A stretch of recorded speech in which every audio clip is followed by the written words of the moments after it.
सत्संग जी प्रेम ले भन्नोस् प्यार से कहना जसको भक्ति जसको पूजा उसको ज्ञान जरूरी छे। सत्संगत ये पंक्तियाँ जो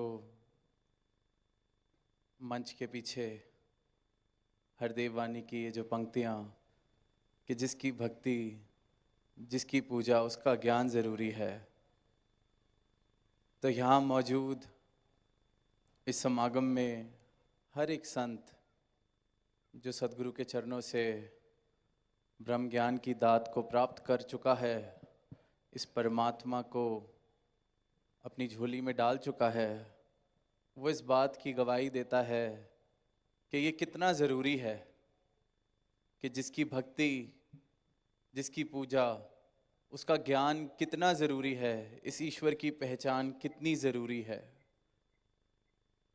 क्योंकि पूजा पाठ कर्मकांड अलग अलग तरीके से इस परमात्मा को बिना जाने बिना पहचाने हम सभी किसी न किसी तरीके से पूज रहे थे, पाठ कर रहे थे, कहीं किसी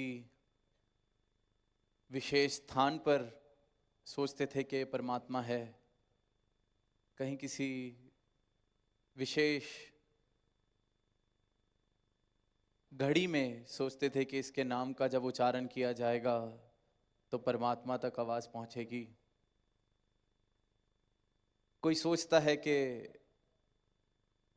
फलाना फलाना त्याग कर देंगे, जीवन में ये चीज़ें छोड़ देंगे तो शायद परमात्मा मिल जाएगा।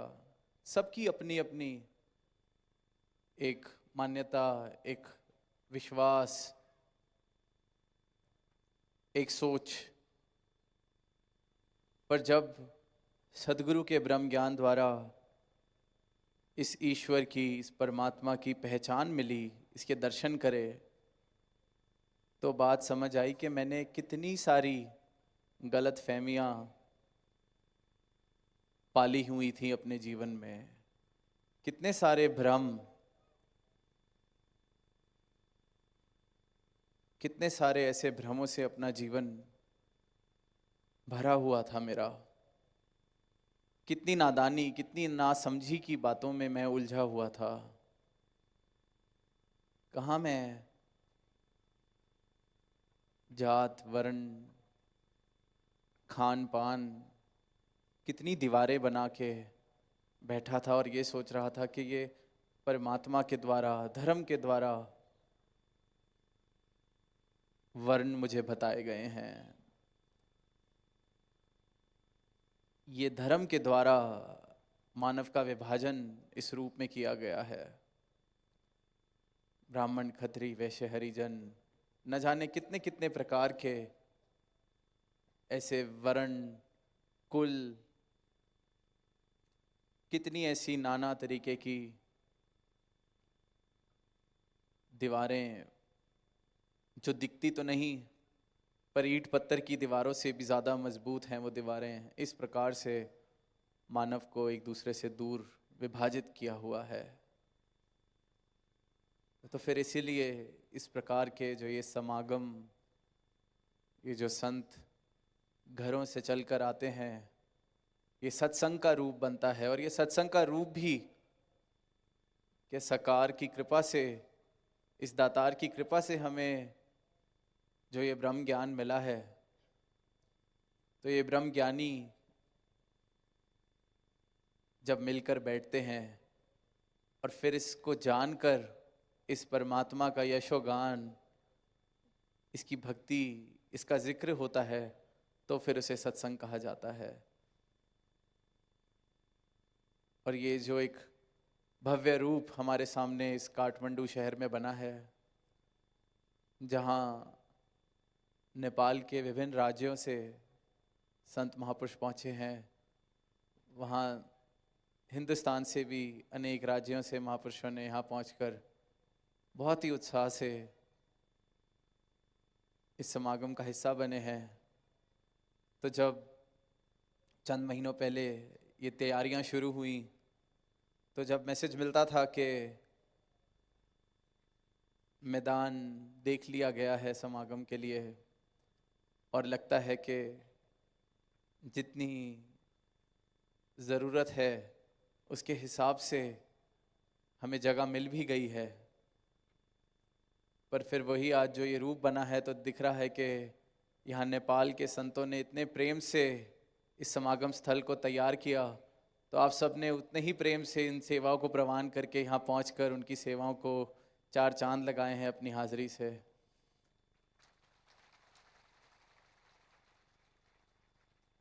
और किस प्रकार जहाँ तक नज़र जा रही है वहाँ बस ऐसा ही दिख रहा है कि मैदान, चाहे जब प्लानिंग स्टेज पे था तो बेशक सबको लगा हो कि विशाल है, पर संतों महापुरुषों ने पहुंचकर इस रूप में तो सबको यही महसूस हो रहा है कि जगह थोड़ी पड़ रही है। पर वहीं दास के मन में ये भाव आ रहा था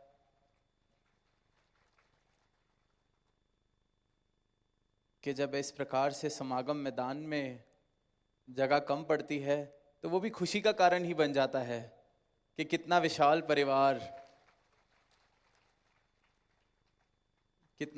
परिवार सदगुरु के चरणों से जुड़ता जा रहा है। इस निरंकार की पहचान कर कर सही मायनों में अपने जीवन में भक्ति का आनंद ले रहे हैं।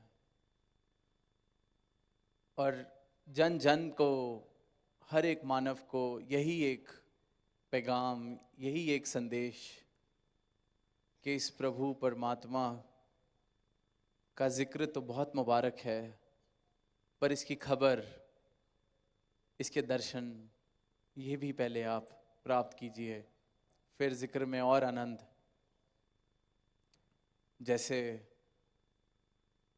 कितनी बार हम एक बड़ी साधारण सी मिसाल, बड़ी साधारण सी बात सुनते हैं कि सिर्फ रोटी रोटी बोलने से या सिर्फ पानी पानी बोलने से ना प्यास बुझती है ना भूख मिटती है, पर एक बार जो पानी पी ले या रोटी खा ले उसका पेट भी भरता है और फिर उसको समझ आ जाता है कि रटन में कुछ नहीं रखा जब तक इसको प्राप्त ना करा, ग्रहण ना करा। उसी प्रकार जिसके जीवन में परमात्मा आ जाता है वो भी फिर यही गवाही देता है कि रटन तो रटन ही है, उससे किसी तरह से मेरी रूह की, मेरी आत्मा की तृप्ति नहीं हुई, कोई आनंद मैंने महसूस नहीं किया। पर जीवन में जब ये सही मायने में सदगुरु के ब्रह्म ज्ञान द्वारा मेरे जीवन में परमात्मा बस गया, तो आनंद की शुरुआत, तो सुकून की शुरुआत, तो भक्ति की शुरुआत सही मायनों में हुई।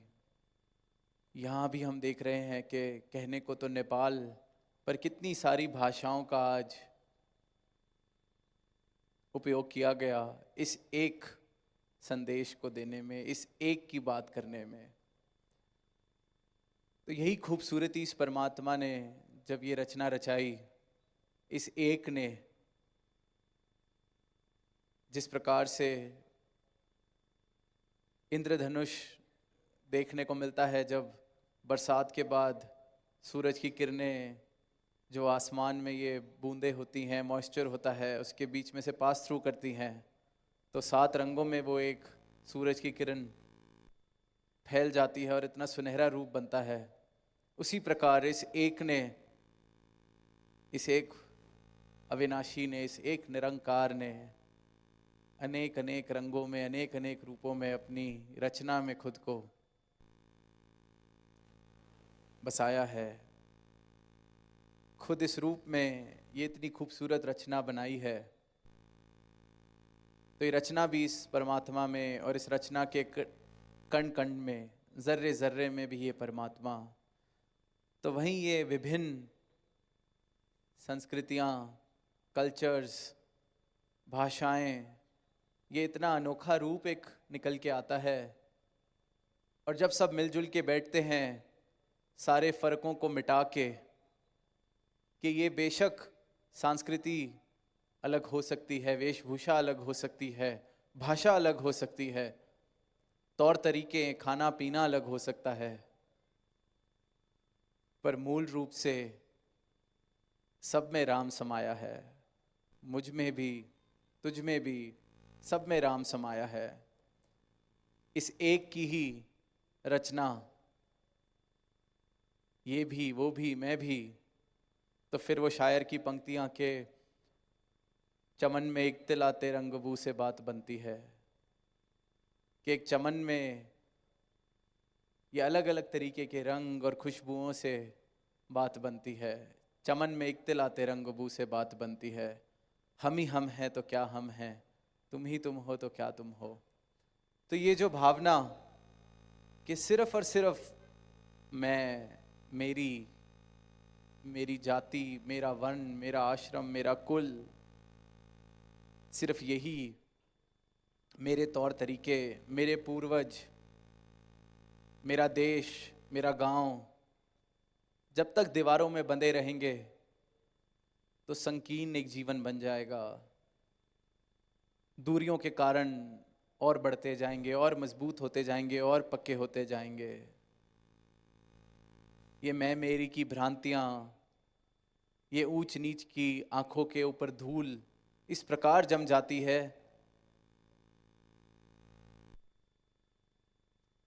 कि दिल से दिल मिलने बहुत ही मुश्किल लगने लगते हैं।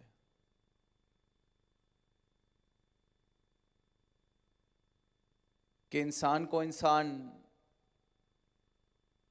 भाई की तरह तो छोड़िए, दुश्मन की तरह दिखने लगता है, सिर्फ इसलिए कि शायद किसी और कुल में पैदा हुआ, शायद कोई किसी और ईस्ट में मानता है, शायद कोई किसी और तरीके का भोजन खाता है, किसी और तरीके के कपड़े पहनता है। ये सब भ्रांतियां, सब बुलेखे घृणा के, वैर के कारण बनते जाते हैं। और फिर वही बात कि संकीर्ण हम ही हम हैं। पर जब दुनिया में निकलते हैं, इस तरह के नज़ारे देखते हैं कि किस प्रकार से मिलजुल के एक परिवार, ये मानव परिवार बन सकता है, वसुधैव कुटुंबकम का जब ये नज़ारा देखते हैं तो भाव समझ आते हैं कि हम ही हम हैं तो क्या हम हैं। कि मिलजुल कर बैठें, प्रेम से बैठें, दिल में एक दूसरे के लिए सत्कार, प्यार, इस प्रकार की भावनाएं जब जन्म ले लेती हैं तो ये धरती एक सुंदर स्थान बन जाता है जीवन जीने के लिए। जीवन में प्रेम का रस आने लगता है, वरना वही संकीर्णताओं में फंसकर मैं मेरी का बोलबाला, सिर्फ और सिर्फ अज्ञानता के कारण। क्योंकि इंसान जिस चीज़ को सच समझ बैठता है वो सिर्फ और सिर्फ उसकी भूल है। जो एक सत्य, एक परमात्मा, जो कभी नहीं बदलने वाली सच्चाई है, जब तक उसको हासिल नहीं कर लेता तब तक जिसको भी उसने सच माना हुआ है, जिस भी चीज़ को उसने सच माना हुआ है, वो उसकी गलत फहमी है। क्योंकि सच सिर्फ ये एक, और इस एक को जो जान लेता है उसके जीवन में एकत्व स्थापित होने लगता है, उसको फर्क दिखने बंद हो जाते हैं। क्योंकि वो समझ बैठता है कि फर्क हो ही कैसे सकता है। वो जो पंक्तियां कबीरदास जी की के कामी क्रोधी लालची इनसे भक्ति ना होए, भक्ति करे कोई सूरमा, जाति वरण कुल खोए। वो अपनी सारी इस तरह की अस्तित्व जो समाज से उसको मिले हैं, जाति, वर्ण, कुल, फिर अब नए नए तरीके के, ये पढ़ा लिखा, ये अनपढ़, ये शहर का, ये गांव वाला, ये डॉक्टर, ये इंजीनियर, ये सब दीवारें बनती जाती हैं, नई नई तरीके की दीवारें। ये पहनता है, वो पहनता है। तो ये भक्ति जो है, ये वैसे तो सबसे सरल पर उतनी ही मुश्किल, क्योंकि एक सूरमा बहुत ही बहादुरी चाहिए, बहुत ही बल चाहिए उस सब अहंकार का त्याग करने का जो मैं बचपन से लेकर इकट्ठा करता रहा। अब तक कोई मुझसे पूछता था आप कौन, तो मैं सीधा अपनी जाति, अपना कुल, अपनी डिग्री, अपनी उपलब्धियां, कौन से स्कूल में गया, कौन से कॉलेज में गया, जल्दी से जल्दी सबसे पहली वो उपलब्धि से अपना परिचय देता हूं जिससे सामने वाले को समझ आ जाए कि वो किसी ऐसे वैसे से बात नहीं कर रहा है।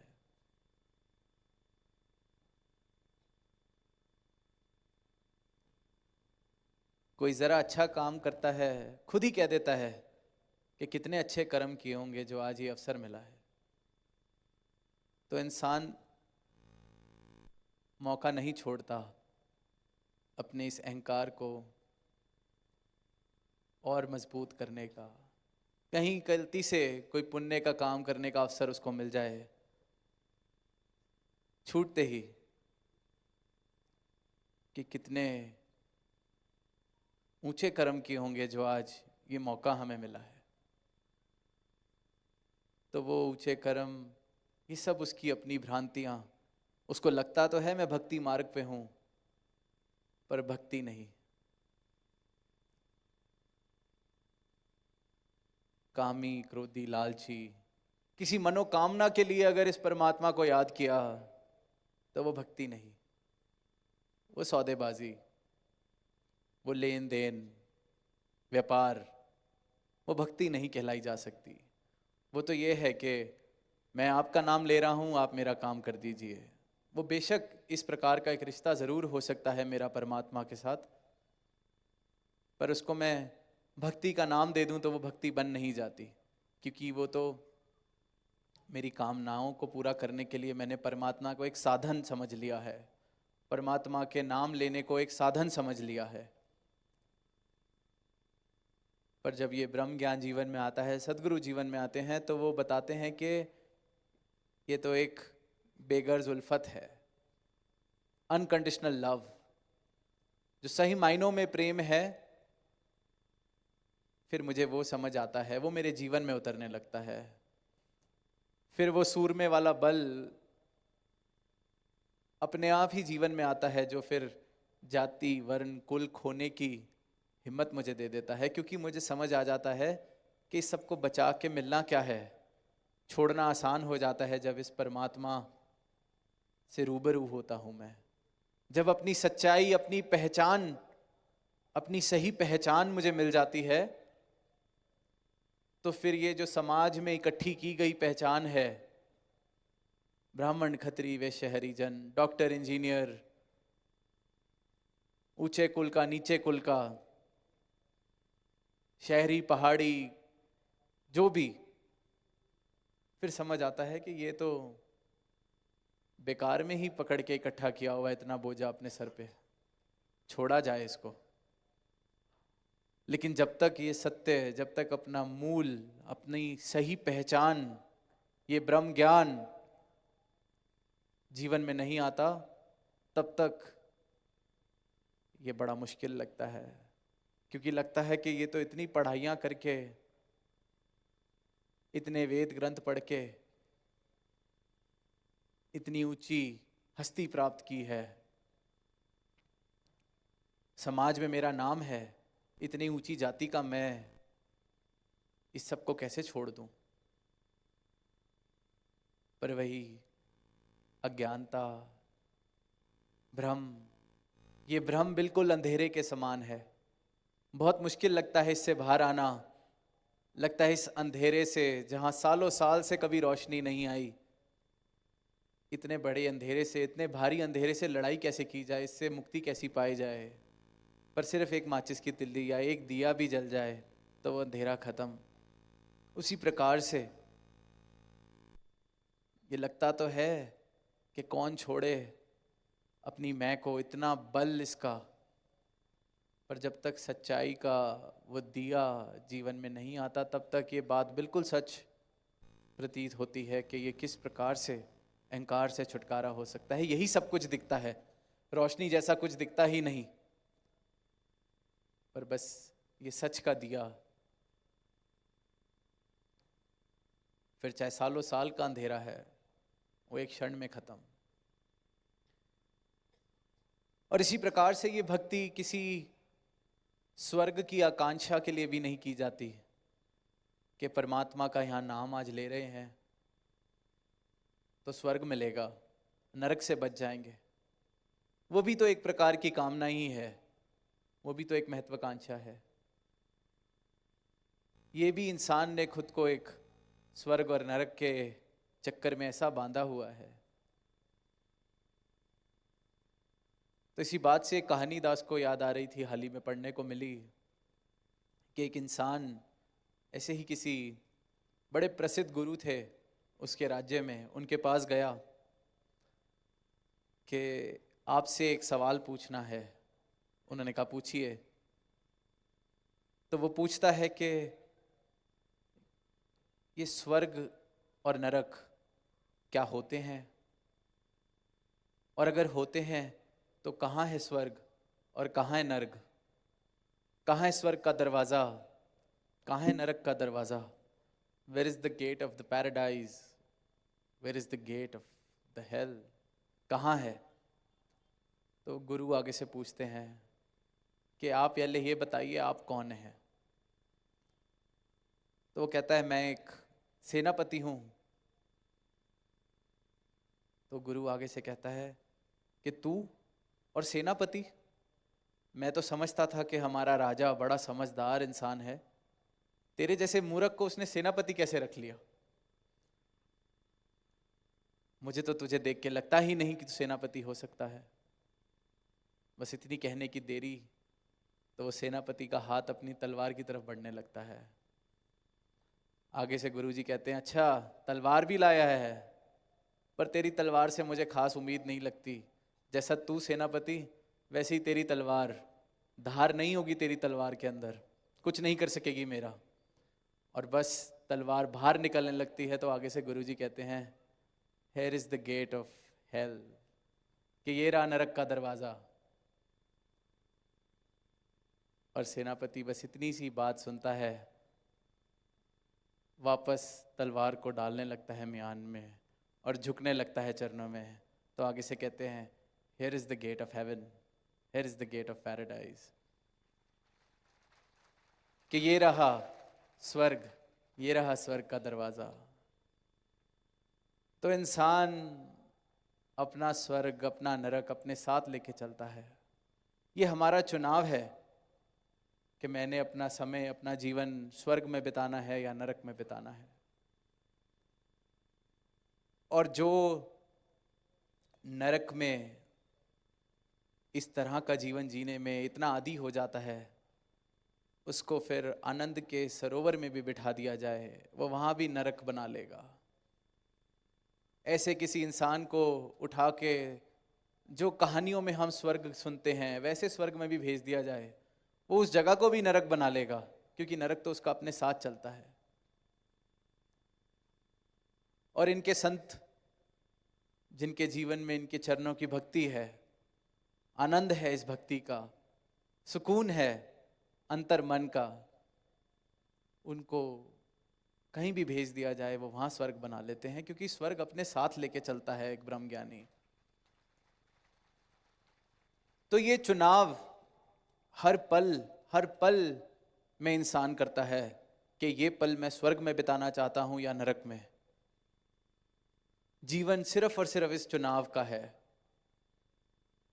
किस प्रकार से मेरे सामने जो घट रहा है वो घटता रहेगा।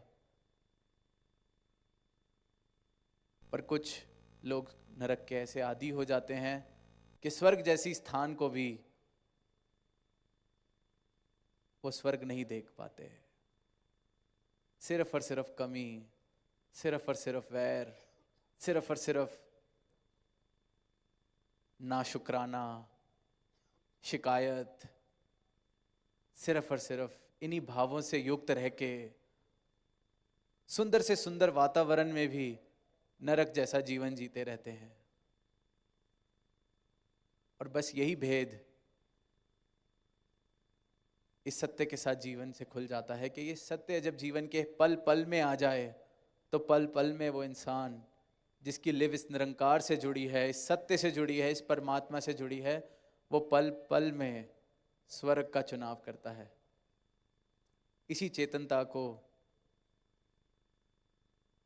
सबसे उत्तम कहा गया है। इस सत्य की तरफ जो चेतन है, इस परमात्मा की तरफ जो चेतन है, इस निरंकार की तरफ जो चेतन है, इस परम सत्ता की तरफ जो चेतन है, पल पल में चेतन है, यही तो सिमरन है। श्वास श्वास सिमरो गोविंद, कि श्वास श्वास में इस परमात्मा का एहसास, श्वास श्वास में इस सत्य का एहसास। जब श्वास श्वास में ये सत्य बस जाएगा तो नरक का चुनाव कोई कैसे करे? कैसे कोई फिर नरक को चुनेगा? क्योंकि वही बात कि जाति, वर्ण, कुल, इन सब की तो लड़ाइयां और इन सब की तो झगड़े हैं। मेरा किसी ने ख्याल नहीं किया, मुझसे ज्यादा किसी और को पूछ लिया, मुझसे पूछे बिना किसी ने ये कर दिया, मेरी तरफ देखा नहीं। सिर्फ और सिर्फ अहंकार, अहंकार को ठेस पहुंचती है तो नरक में पहुंच जाता है इंसान। और जिसको ये सत्य समझ आ जाए, अपनी सच्चाई समझ आ जाए, ये परमात्मा के दर्शन करके अपना मूल पहचान ले जो, फिर किस बात का अहंकार वो करेगा? किस बात का नरक उसके जीवन में रह जाएगा? किस बात की वैर? तो ये वैर की दीवारें, नफरतों की दीवारें, अहंकार की दीवारें गिरने लगती हैं तो जीवन में स्वर्ग स्थापित होने लगता है, घर घर में स्वर्ग स्थापित होने लगता है। तो इसी अरदास के साथ, इसी मनोकामना के साथ दास इजाज़त चाहेगा कि हर एक घर में स्वर्ग का नक्शा बने। इस प्रकार से जीवन में भक्ति सबके आए, इस प्रकार से जीवन में ये मानवीय गुण, सद्गुरु की शिक्षा इस प्रकार से जीवन में आए कि घर घर में स्वर्ग, घर घर में सुकून, हर एक इंसान एक आनंदमय, प्रेम से भरा हुआ जीवन जीता चला जाए। प्रेम ले भन्नोस आनंद।